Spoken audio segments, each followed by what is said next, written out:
Hej og velkommen til P2 podcast med Karl og Adam. I denne weekend er det blevet tid til Monacos Grand Prix, altså det ældste Grand Prix, vi har på kalenderen.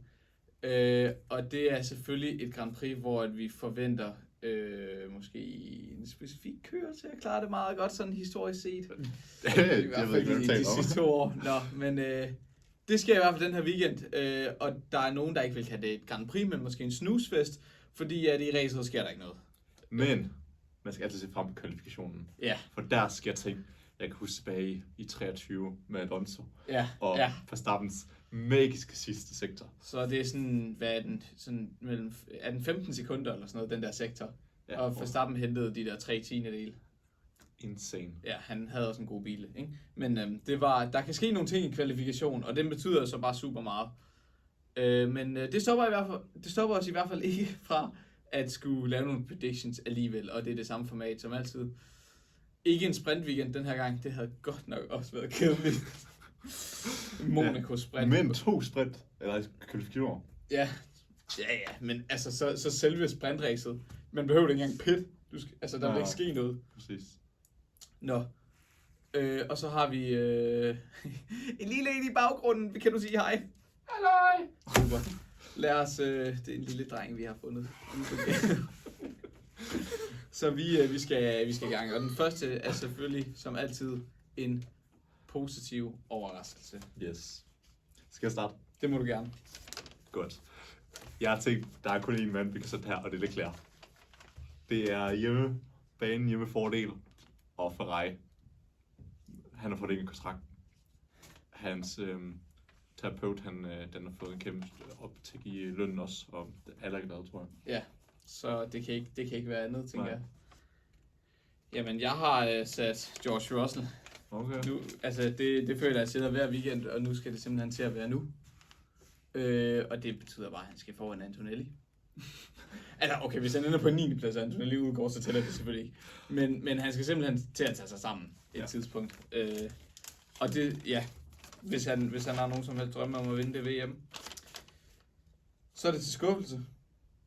Den snupper jeg også. Ja. Der har jeg Lando Norris. Okay. Så han vandt jo sidste år.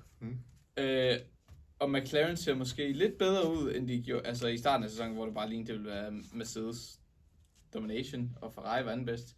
Nu ser McLaren noget bedre ud, og han var god i Monaco sidste år. Men så tænkte jeg bare nu, nej. Han så også god ud inden, sidste, han førte i Canada, men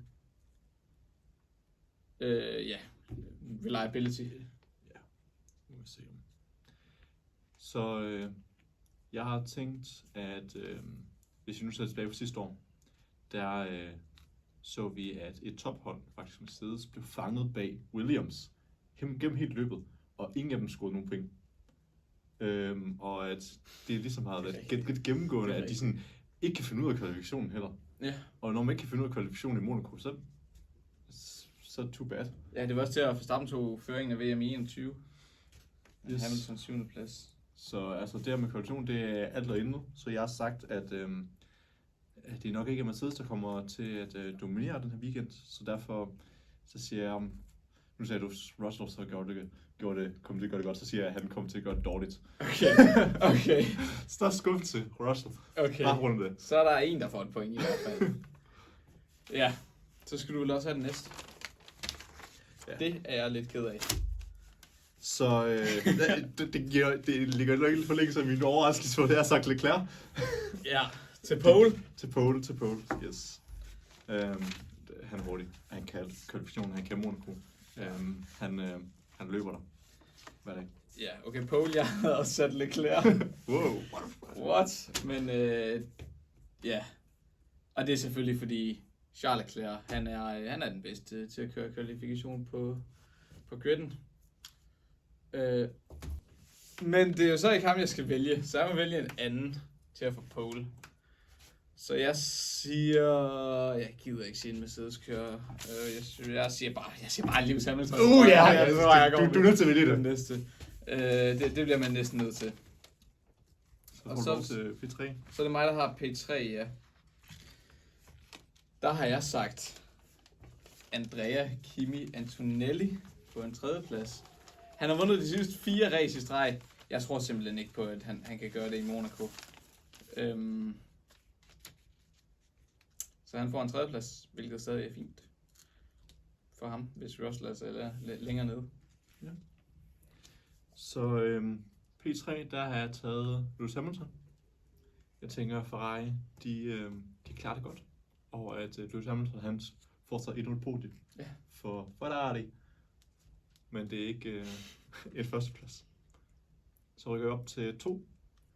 Der går jeg så måske lidt mod, hvad du havde tænkt. Og tænkte, der var måske den her weekend, for jeg havde sagt Lando Norris. Okay. Han vandt sidste år. Ja. Og en gang Monaco, altid Monaco. Okay. Det er ikke en ting, man siger, men det er Nej, okay. Jamen det ligger da rigtig godt op til mig, fordi jeg fik ikke pole, men jeg får så lov til at sige førsteplads. Men først har vi min anden plads, og der har jeg sagt Lewis Hamilton. Det er jo sammen, jeg satte på pole. Han taber så meget en position, men det gør han, fordi at min første plads hedder Charles Leclerc. Det er jo så mine. Ja. Nå, var det det? Ja. Sorte surprise. Så jeg var nødt til at sætte ham ned helt ned af podiet. Og det sætter mig jo lidt i en Klassisk Ferrari.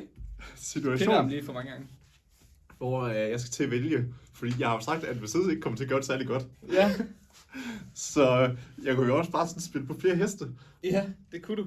Så jeg siger Russell. Okay. Fuck det. Okay. Jeg siger Alonso. Nej. Russell.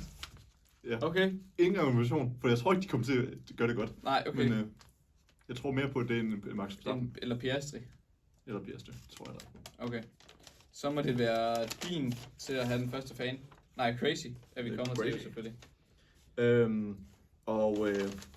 Der tænker jeg simpelthen... Monaco. Står der noget på det der papir egentlig? Ja, det gør der. Lige her. Okay. Så Monaco er jo kendt for de overtakes, der sker. Eller mangler på samme. Ja, det er det selvfølgelig. Så derfor har jeg tænkt, at den bedste overtake, der kommer til at ske, i hvert fald indtil nu, det kommer til at ske i Monaco. Okay, det er crazy prediction. Ja, det synes jeg det godt kan gå som en crazy prediction. Jeg har sagt mindst 4 røde flag i kval. Og det er kun i kval. Så jeg tænkte, ved du hvad? Monaco, der siger man, der sker ting i kval. Så det har jeg sagt, der gør. 4 styks af røde flag.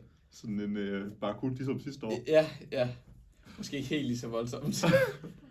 Det kunne være flere. 13 røde flag. Eller 8. Så går vi vel til fan predictions. Vi går til fan predictions. Hvem havde Burger sidste gang? Det tror jeg, du havde. Det havde jeg.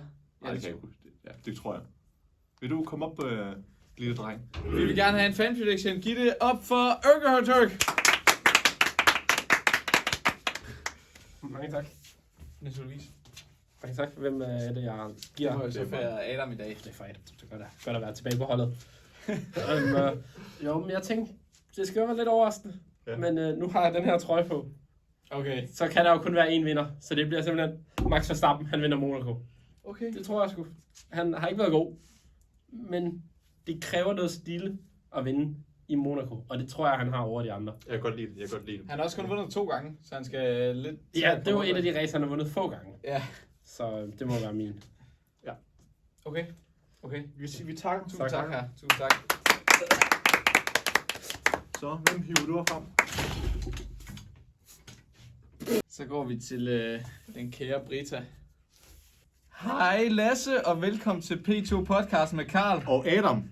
Nu står vi i den situation, at dem vi ringede til før ikke tog den. Så jeg vil høre, om du har lyst til at give en prediction til mig for Monacos Grand Prix. Så hvad skal jeg gøre? Du skal bare gætte på, at der sker et eller andet, og du må selv bestemme, hvad det er. Okay, jeg tror, nogen må køre galt. Den tager vi. Ja, den tager vi. Der er nogen, der kører galt i Monaco. Tusind tak, Lasse. Vi vidste, vi kunne regne med dig. Ja, selvfølgelig. Det er simpelthen fantastisk. Jeg blev ringet op af jer. Jamen, sikke en ære, at du havde lyst til at tage den. Jeg er sikker på, at du får mange opkald med alt det papirarbejde, der skal ordnes. Ja, er du gal, mand. Lige fryser. Ja. Jeg får en del mere arbejde herefter, der bliver skåret ned på HR, jo. Er nogle klager, eller hvad? Ja, de bliver vel... Ja, jeg tror, at nu er det lidt om dig, Adam.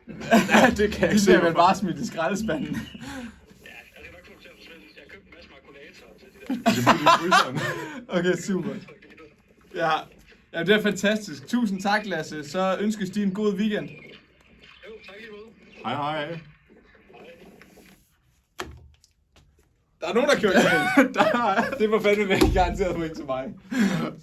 Jeg overvejede at spørge sådan, kan du sige, hvem der gør det, men han kender jo ikke rigtig nogen af dem. Så det blev bare, der er nogen, der kører galt. Vi tager den. Ja. Så det var det for det her Hvis Grand ikke Prix. den her går hjem, det er ingen point, og så er der et eller andet galt. Bare sådan, der er ingen, der... Altså... Ja, altså den hænger jo selvfølgelig godt sammen med min crazy prediction.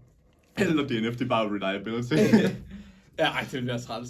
Nå, men så må I nyde jeres weekend, for det var enden på vores lille video her med vores predictions til Monaco Grand Prix 2026. But we'll be back. Yes, sir. Til næste Grand Prix, som er Spanien? Spanien. Er det Barcelona? Må det være? Det tror jeg, ja. Yes. Så god weekend.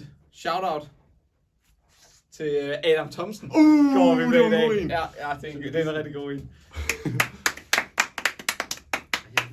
Vi ses.